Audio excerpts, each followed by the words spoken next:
Hey there, welcome to another episode of Frames Team, and today we're going to do a mega comparison. Mega. I don't know how many of you have the 85 1.2. I have it and I love this lens. This is one of the best lenses I've ever used on any mount. I love everything about this lens. So I thought if this lens is so beautiful, this lens is so cool, why don't I actually benchmark it against the mother of everything, the 58 Noct. You see how it's 85 and this is 58? Interesting, na? So anyway, this is the 85 1.2. This is the 58.95 f.95.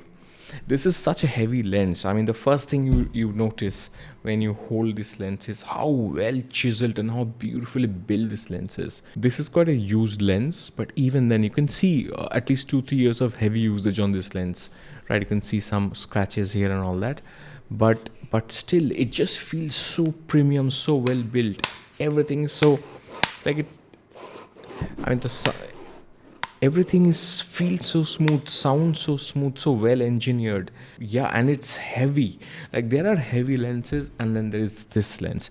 This is 2 kgs, but it feels much more because it's dense, because it's for the weight. It's not a very large lens. So for example, this is about 1200 grams or about 1.2 kilos, and but they are not very different in size. So this does, it feels less dense than this one, and it feels much heavier. Therefore, it's a completely metal built lens. It's got a metal hood which just goes on and on. It's difficult to unscrew it because it's got such a long throw. But yeah, it's got a rubber tip on the hood, which I always like. Compared to that, the 85 is actually much simpler built. You can see it's a mix between plastic composites, high quality plastic composites, and metal, right? And it's a much lighter lens. Interestingly, the front element of both the lenses are of similar size. They're both 82 millimeters. All right, so that was surprising to me because this is 0.95. It's got to catch so much more light. This is 1.2, more than a stops difference. But yeah, the same filter thread. Of course, the 85 does not come with the tripod or anything to mount the lens onto. This comes actually with a tripod. You can see this thing can move. You can put your Arca Swiss plate here and just put it on a tripod. That's how I have used it whenever I've used the 58. Most times, the sheer excitement of shooting the Noct, just because you know that you are actually shooting the Noct, the sheer excitement of shooting the Noct takes over because it is this expensive. You anticipate magic to happen. The focus ring is smooth and it's great to focus with, which is a great joy because it's a manual focus lens and you've got a very thin, shallow depth of field. So you're always thinking whether we're going to get the image in focus or not. Well, you will. Something will be in focus. But yeah, if whether the intended subject is in focus or not, that's the matter of discussion, right? And what allows that to happen is how the accuracy and smoothness of this focus ring. Honestly, this is very good. And plus the way you can actually zoom in by pressing a button on the Z8 or on the ZF is very convenient, or even on the Z9 is very convenient. You can just quickly punch in and just get the focus just right. At this point, let's talk about image quality. Now let's start with sharpness. 1.2/1.3 onwards, these lenses start matching in terms of sharpness, which means that the 85 is sharp straight from the beginning, right? Hold on, I was about to say a few things that are not exactly right. So if you look at the files, you will see that the Noct at 0.95 is actually as sharp as the 85 at 1.4. So wide open, the 85 is sharp, but just not as sharp as the Noct. Now you see a bit of purple fringing on both the files, a bit of a blue fringing on the 85, but I like this look on the Noct a bit more because this purple fringing, reddish purple fringing, can look like halation. If you look at the performance on the 85, actually it is at 1.8 that the 85 matches the Noct wide open. So that's a very interesting observation. Yeah, at f5.6, both the files share very similar kind of performance. They're mostly the same. So wide open till f4, the Noct has a bit of a sharpness advantage. That sharpness advantage will be visible wide open till 1.4, 1.8. After that, it may not be actually visible. Understand that I've actually zoomed in at 400% by 400%, and then I'm comparing the files. This is how it looks zoomed out, so that has to be taken into consideration. Let's talk about chromatic aberration. The Noct has some chromatic aberrations wide open. You can see that purple fringing a lot wide open, especially when you're shooting against the light, when you're shooting something that's got a very sharp thin edge like these leaves here. You can see straight against the light till f5.6. You can see visible and quite a widespread, I would say, chromatic aberration, purple fringing on the Noct. The 85 has some chromatic aberration, especially wide open at f1.2.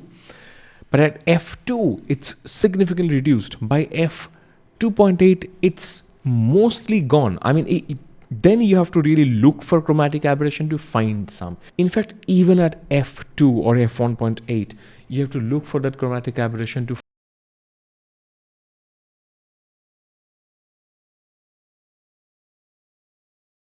chromatic aberration and fringing. It's stupendous. In real world scenarios, with the 85 1.2, you're not going to actually experience chromatic aberration. But if you just look at the image, you're not going to see a problem coming out, jumping out from the 85 1.2 images. You might do that at 0.95 on the Noct on some occasions when the scene is high contrast, there's a little bit of backlight, so Noct has more chromatic aberration across the range. The 85 actually has less, so the 85 is kind of winning a little bit here. Let's talk about longitudinal chromatic aberration, or the chromatic aberration in the out of focus areas. Before this, we talked about chromatic aberration or fringing in the in focus areas, and now we're talking about in the out of focus areas. Both of them have it, but the Noct has significantly more chromatic aberration across the f-stop range than the 85. What does it tell you? It tells you one significant thing. When it comes to these controls, when it comes to these things like sharpness, chromatic aberration, longitudinal chromatic aberrations, these are things that are important to the quality of an image, right? They can often be distractions, but you understand that the Noct is a top of the line premium luxury lens even. But see what time does. 3 years. 3 years of Nikon engineers working on optics, and the 85 1.2 is superb. I still haven't been able to use the 135 plana, but I'm pretty sure we're going to see improvements on the plana that's probably not there on the 85. But let me tell you, because 85 and plana got launched so close to each other, they're probably the same pedigree in terms of, or the same class of glass and optical engineering. I'm very optimistic therefore about the lenses that come out in 2024, because I'm sure we're going to see a kind of performance in those lenses that we haven't seen now. So it is the Z mount and the ability of the Z mount to will be realized going forward, and we are seeing signs of that with every new release.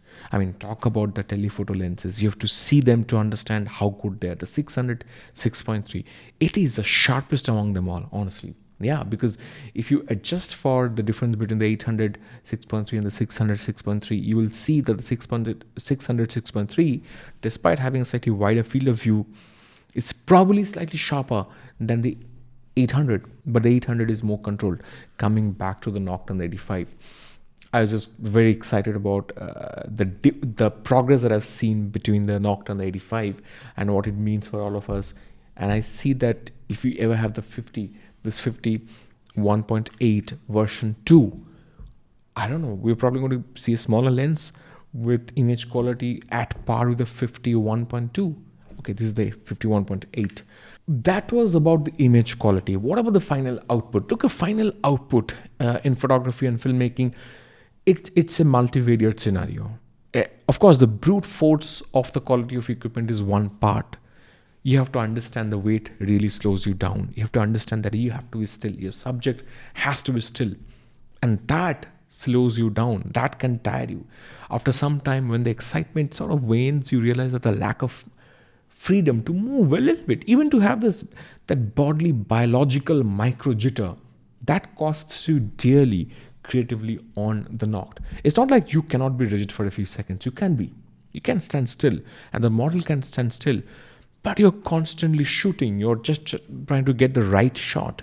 When you do that for 2 hours, it can bring in a sort of rigidity in the model, and that's what happened in my case. She kind of went very stiff and rigid. She was not fluid. She was not feeling very free to move around because I asked her to keep still for a long time. For about an hour, I kept telling her, keep still, keep still, keep still. That has an effect on the model, and for most on most people. So it's great for absolutely still life and still subjects. But even if you're moving, and if there is any movement in the scene, and if there is human beings involved, shooting the Noct can get frustrating. That's where the 85 comes in, because you have the freedom of this amazing autofocusing lens. This autofocus on this lens is absolutely stunning. Whether it is about filming or shooting stills slow or shooting stills rapidly, you give it any situation, it's going to chomp it up. It's got no problem at all. The 85 is fantastic. You don't see that with, for example, the 85 1.2 from Canon. It won't do as well in video because it makes some noise, and it won't do as well in sport shooting scenarios because the focus motor is not that smooth like you have on the 85 1.2 from Nikon. In conclusion, both these lenses are similar in image quality. What does that tell you? It tells you that at 1/3 of the cost and half the weight with autofocusing, if these two lenses, meaning the 85, can match the Noct in terms of image quality, that's a win for the 85. The 85 is actually much cheaper, lighter, compact, with fast, silent, and accurate autofocus. And therefore, the easy use of this lens means you can create better stuff with 85. If the focal length is not limiting because it's an 85, overall the comparison shows just how good the 85 is. It also shows Nikon lenses are getting better each year. However, one should see some pictures here. One should see some pictures from the Noct, and they're not the most well-composed pictures. You should remember that the Noct has a look. It's a look which is very uncanny, but it's a look. It's very rare to have a non-telephoto width perspective, meaning a mostly normal perspective, mostly normal scene, and yet have that super telephoto depth, meaning it has beautiful shallow depth of field, but at the same time, the scene is quite wide because it's a 58 and then it can stop down to 0.95. That look is hard to mimic. That look can only be created by this Noct. It's the distinctive look of the Noct. Combinations of focal length, shallow depth of field, character, and a strange visual sense of depth in every image that you create with the Noct. That makes the Noct stand out and stand apart as a special case, as a special lens where you're willing to actually not see fringing, even if you ever notice fringing in any of your images. You're not going to see it in most situations because you're not testing the lens. But even if you occasionally see that, it's not going to matter to you because you know what else you're getting. It's not about being better. It's about being unique when it comes to the Noct. And the Noct is doing just that. Creating images that look so different and so unique that your work stands out. Even if you hire the Noct once in a year. I'll discuss that unique particular quality about the images coming out of the Noct in a different video, which will come out soon. There I'm going to discuss about depth, about dimensionally, about images that cannot be made with something else. There I'm going to discuss things you can create not wide open at 0.95, but how things are rendered at f8, at f5.6, at f2.8 or f4. You put this lens to f4, shoot at 58. You take your 24 to 120 at f4, shoot at let's say 58 or 60, right? See the difference. I'm going to talk about that difference. I'm going to talk about what makes this lens an image making magical device. So I'm going to see you soon with another one. If you like this channel, if you like this video, please like and help me reach 6,000 subscribers by the end of the next month. Yeah, I mean, you can see that I've done more than 200 reviews. I've done a review of the 85. I talk on Fuji, at times Sony, and mostly I speak on Nikon. So give this video a like and give this channel a follow, and I'm going to see you soon with another one.